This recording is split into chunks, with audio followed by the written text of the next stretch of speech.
আসসালামু আলাইকুম। এখানে আমি পেঁয়াজ, রসুন বাটা, হলুদ গুঁড়া, মরিচের গুঁড়া আর জিরা লবণ দিয়া সাদা তেল দিয়ে ভালো করে কষাই নিয়েছি মশলাটা। এখন আমি কাঁচামরিচটা দিয়ে দেব। কাঁচামরিচটা দিয়ে একটু লাড়া দিয়ে দিলাম। তারপরে দিয়ে দিলাম টমেটোটা দিয়ে একটু লাড়া দিয়ে নিচ্ছি।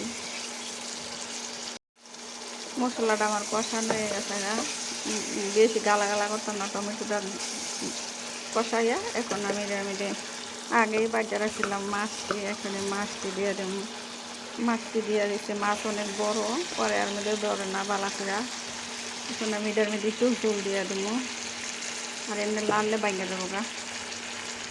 দিয়ে নিলাম জল, পানিটা দিয়ে দিছি।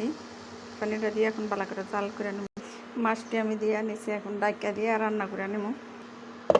ডাক্কা দিয়ে দিচ্ছি, মাঝখান দিয়ে আমি একটু তরকারিটা দেখে নিই। আর একটু হইব,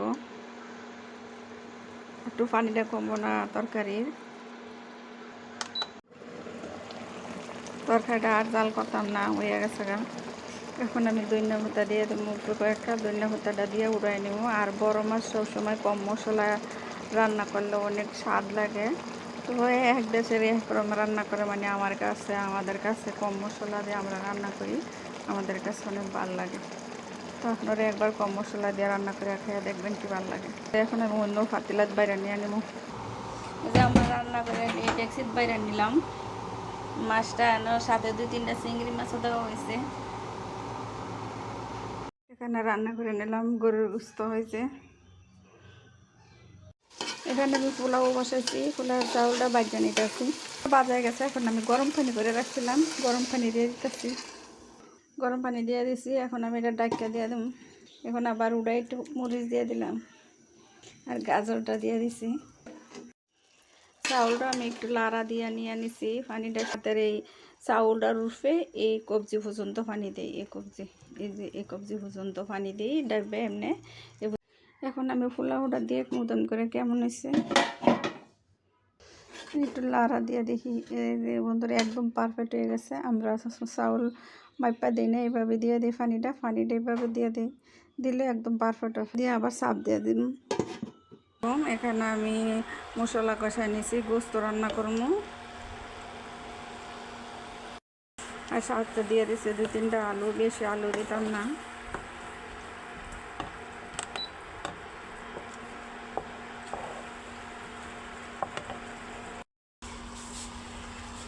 আর এখন দিয়ে দেবো গোস্তটা দিয়ে ভালো করে লাড়াচাড়া দিয়ে মিক্স করে নেব।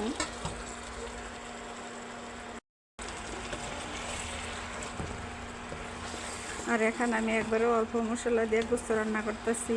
আমার মাজার বোন আসছে, ও বেশি মশলা পছন্দ করে না, এর লেগে কম মশলা, সবসময় কম মশলা খায়। তো আমি কম মশলা দিয়ে রান্না করি তারা বাড়িতে এলে। কষানো শেষ, এখন আমি এর মধ্যে পানি দিয়ে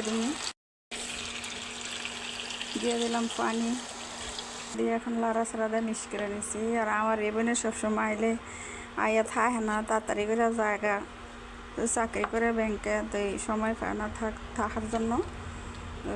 মাঝে মাঝে আসলে আমার লেগা কষ্টের টাকা বা খাবার টাবার দেওয়া যায় না, এই আর কি। পানিটা দিয়ে দিলাম, এখন আমি ডাক্কা দেবো। আর আমার বইনা আসলে আমার কষ্টটা দেওয়া যায়, আমার ছেলেরও কষ্টটা বসে দেওয়া যায় সবসময়। এখন ডাক্কা দিছি।